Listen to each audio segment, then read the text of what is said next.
میں یہ پیغام دے رہا ہوں کہ ہوش کے ناخن لے لو. انشاءاللہ خان کی کال پہ ہم تیار ہیں، اور ہم نے پہلے بھی کہا تھا اور ہمیشہ کہتے ہیں، ہم جب یہ نکلتے ہیں تو یہ سر پہ جو ہماری سفید چادر ہوتی ہے ایک کفن سمجھ کے نکلتے ہیں. ہمیں مجبور نہ کرو اپنے حق کے لیے کہ ہم اس حد تک جائیں کہ آپ برداشت نہ کر سکو.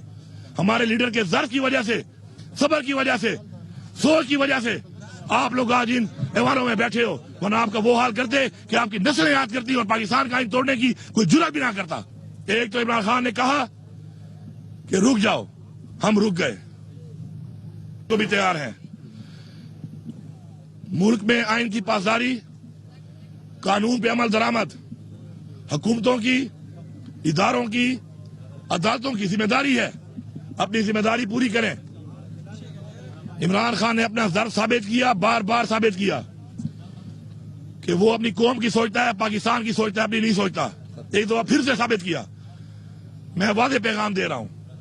ایک تو عمران خان نے کہا کہ رک جاؤ، ہم رک گئے، لیکن آپ کو سمجھ نہیں آ رہی اس بات کی، اور آپ جو اس ملک میں ایک تو مینڈیٹ چوری کر کے حکومت آئی ہوئی ہے، اور اس کے بعد جو یہ فسائیت اور بار بار کا جو یہ توڑ رہے ہیں اس ملک کے آئین کو، اس ملک کے قانون کو، تو میں یہ پیغام دے رہا ہوں کہ ہوش کے ناخن لے لو.